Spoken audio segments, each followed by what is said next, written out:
kita merenung sejenak betapa Al-Quran yang sebenarnya menjadi kitab pedoman hidup untuk menempuh jalan yang lurus, jalan yang diridhoi oleh Allah Subhanahu wa Ta'ala, malah ditinggalkan, malah dilupakan, mungkin sudah lupa untuk dibaca.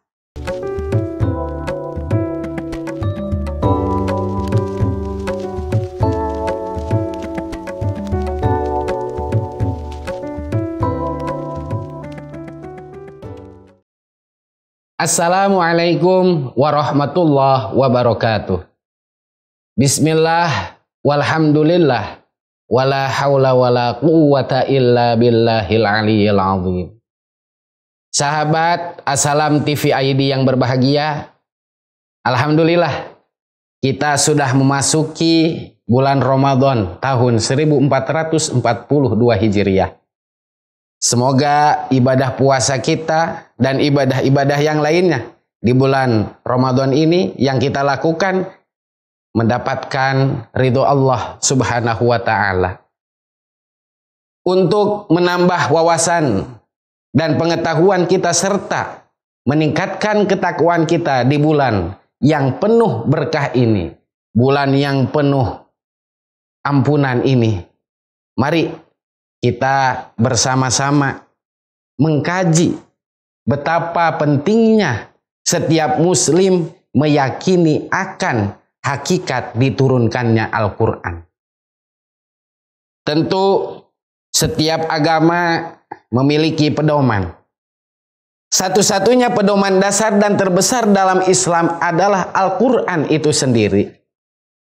Segala macam permasalahan hidup, permasalahan beragama yang menyangkut permasalahan manusia dengan penciptanya, permasalahan manusia terhadap manusia yang lainnya, dan berbagai permasalahan yang lainnya yang begitu komplit, semua jawabannya ada dalam 30 juz yang dikumpulkan dalam Al-Quran. Karena Al-Quran mampu melewati batas-batas waktu dan tempat. Artinya Al-Quran itu selalu up to date ya, dan relevan untuk dinikmati oleh mereka yang hidup di zaman masing-masing. Al-Quran tidak ditunjukkan untuk satu generasi saja, melainkan sampai generasi yang hidup sampai kiamat datang. Dengan artian bahwa Al-Quran sebagai tuntunan bagi manusia dalam menjalankan kehidupan dan telah menyiapkan jalan keluar berbagai permasalahan yang timbul di dunia ini. Pada kesempatan kali ini, sahabat Assalam TV ID yang berbahagia, mari kita merenung sejenak betapa Al-Quran yang sebenarnya menjadi kitab pedoman hidup untuk menempuh jalan yang lurus, jalan yang diridhoi oleh Allah Subhanahu wa Ta'ala, malah ditinggalkan, malah dilupakan, mungkin sudah lupa untuk dibaca.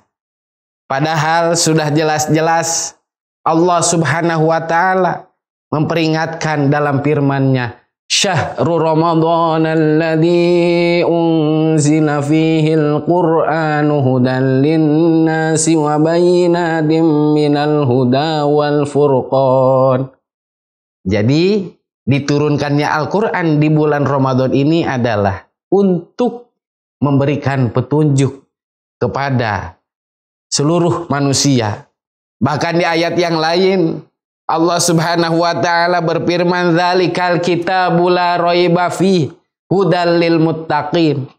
Jadi kitab ini, kitab Al-Quran itu adalah untuk petunjuk bagi orang-orang yang bertakwa.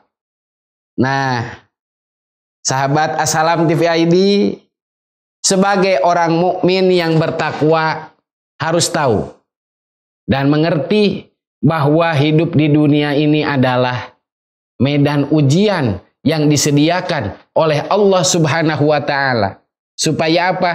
Supaya manusia itu bersabar dan bersyukur kepada Allah Subhanahu wa Ta'ala, serta bertawakal kepada Allah Subhanahu wa Ta'ala. Karena hidup di dunia ini adalah kehidupan sementara waktu saja. Di akhiratlah merupakan kehidupan kekal abadi. Dari banyaknya permasalahan yang menimpa manusia, tentu tidak serta-merta manusia ditimpa masalah begitu saja. Tapi Allah Subhanahu wa Ta'ala menakar kemampuan manusia itu sendiri dengan problematika yang dihadapi. Allah Subhanahu wa Ta'ala semata-mata menciptakan problematika atau permasalahan kepada manusia untuk memberikan pelajaran dan hikmah dari sebuah permasalahan yang ia hadapi.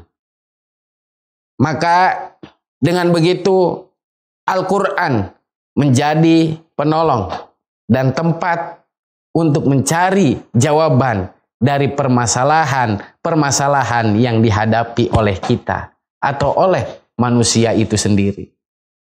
Al-Quran merupakan kalam Allah Subhanahu wa Ta'ala dan kitab suci yang diturunkan oleh Allah melalui perantara malaikat Jibril kepada Nabi Muhammad sallallahu alaihi wasallam. Al-Quran diturunkan untuk menyelesaikan semua persoalan hidup yang dihadapi oleh manusia. Contoh kecil.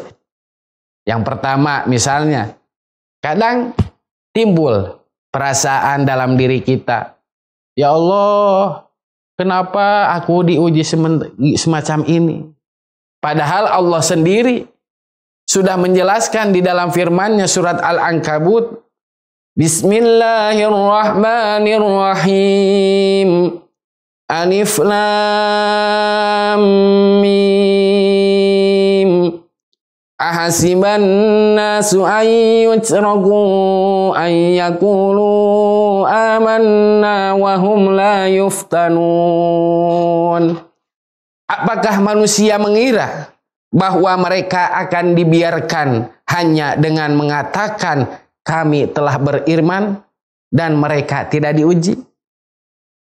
Walaqad fatanna alladhina min qablihim falaya'lamanna Allahu alladhina sadaqu wa laya'lamanna al-kadhibin. Dan sungguh kami telah menguji orang-orang sebelum mereka, maka Allah pasti mengetahui orang-orang yang benar dan pasti mengetahui orang-orang yang dusta. Jadi ketika kita hidup di dunia, pasti ada yang namanya ujian yang diberikan oleh Allah Subhanahu wa Ta'ala kepada kita. Kemudian yang kedua adalah kepada siapa aku berharap. Allah sudah memberikan jawabannya. Fa in tawallau faqul hasbiyallahu la ilaha illahu alaihi tawakkaltu wa huwa rabbul arsyil azim. Allah berfirman, maka jika mereka berpaling dari keimanan, maka katakanlah wahai Muhammad, cukuplah Allah bagiku. Tidak ada Tuhan selain Dia, hanya kepadanya aku bertawakal. Dia hanya kepadanya aku bertawakal, dan Dia adalah Tuhan yang memiliki arsy. Itu yang kedua.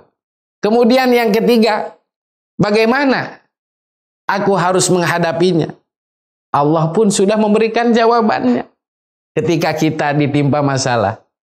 Ya ayyuhalladzina amanu isbiru wa sabiru wa rabitu wattaqullaha la'allakum tuflihun.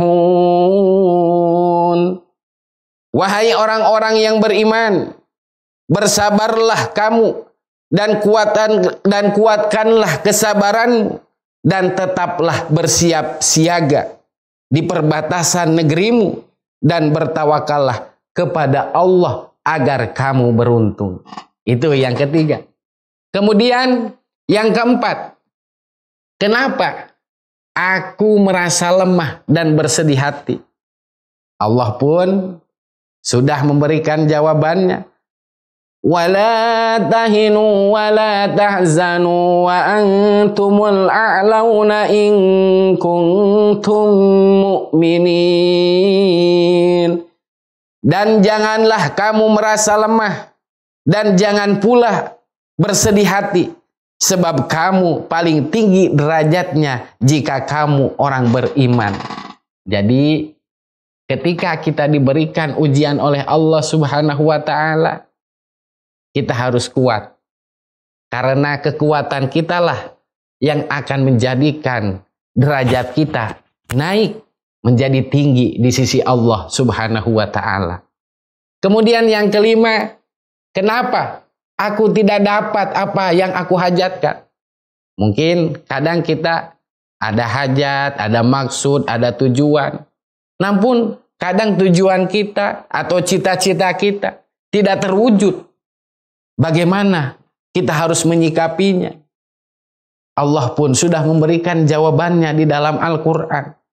Yang mana Allah berfirman, Kutiba alaikumul qitalu wa huwa kurhul lakum wa asa an takrahu syai'an wa huwa khairul lakum wa asa an tuhibbu syai'an wa huwa syarrul lakum wallahu ya'lamu wa antum la ta'lamun.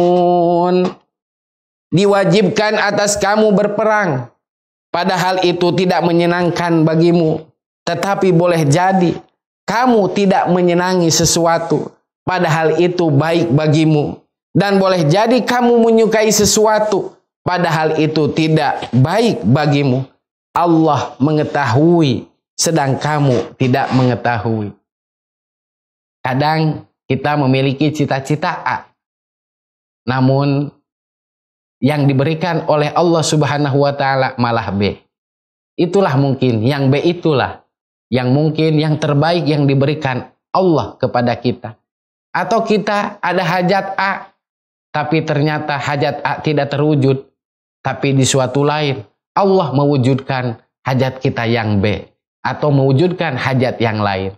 Itu mungkin yang terbaik yang telah diberikan Allah Subhanahu wa ta'ala kepada kita.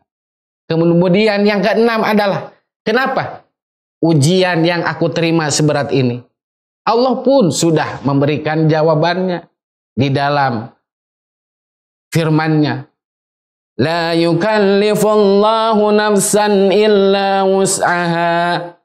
Laha ma kasabat wa 'alaiha maktasabat. Rabbana la tu'akhidna in nasina aw akhtana. Rabbana wa la tahmil 'alaina isran kama hamaltahu 'alal ladzina min qablina. Rabbana wa la tuhammilna ma la taqata lana bih wa'fu 'anna waghfir lana warhamna anta maulana fansurna 'alal qaumil kafirin. Yang artinya Allah Subhanahu wa ta'ala tidak membebani seseorang melainkan sesuai dengan kesanggupannya. Dia mendapat pahala dari kebajikan yang dikerjakannya dan dia mendapat siksa dari kejahatan yang diperbuatnya. Mereka berdoa, ya Tuhan kami, janganlah Engkau hukum kami jika kami lupa atau kami melakukan kesalahan. Ya Tuhan kami, janganlah Engkau bebani kami dengan beban yang berat sebagaimana Engkau bebankan kepada orang-orang sebelum kami. Ya Tuhan kami, janganlah Engkau pikulkan kepada kami apa yang tidak sanggup kami memikulnya. Maafkanlah kami ya Allah, ampunilah kami dan rahmatilah kami. Engkaulah pelindung kami, maka tolonglah kami menghadapi orang-orang kafir. Itu pelajaran yang keenam Dan yang terakhir, yang ketujuh adalah apakah balasan Allah Subhanahu wa ta'ala kepada hamba-hambanya yang sabar. Inna Allah ashtara minal mu'minina anfusahum wa amwalahum bi anna lahumul jannah yuqatiluna fi sabilillahi fayaqtuluna wa yaqtuluna wa'dan alaihi haqqan fit tawrati wal injili wal qur'an wa man awfa bi ahdihi minallahi fastabshiru bi bai'ikum alladhi bay'atum bih wa dzalika huwal fawzul 'adzim. Yang artinya sesungguhnya Allah Subhanahu wa ta'ala membeli dan dari orang-orang mukmin baik diri maupun harta mereka dengan memberikan surga untuk mereka. Mereka berperang di jalan Allah sehingga mereka membunuh atau terbunuh sebagai janji yang benar dari Allah Subhanahu wa ta'ala di dalam Taurat, Injil dan Al-Qur'an. Dan siapakah yang lebih menepati janji selain Allah? Maka bergembiralah dengan jual beli yang telah kamu lakukan itu, dan demikian itulah kemenangan yang agung. Jadi itulah 7 jawaban dari Allah Subhanahu wa ta'ala ketika kita menghadapi sebuah permasalahan, sebuah problematika hidup. Jangan pernah berputus asa.